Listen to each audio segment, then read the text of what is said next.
To wake up Bixby by pressing and holding the home button on your Galaxy Watch, you have to set the press and hold home button function to Bixby.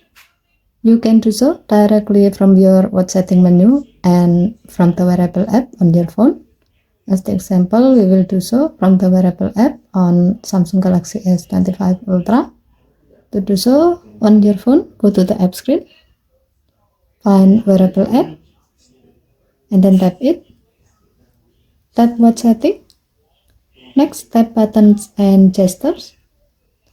Under home button section, tap press and hold, and then select Bixby. With this setting, you can easily wake up Bixby on your watch when you need to ask questions, set reminders, check the weather, and else. To see how it works, press and hold the home button on your watch to wake up Bixby.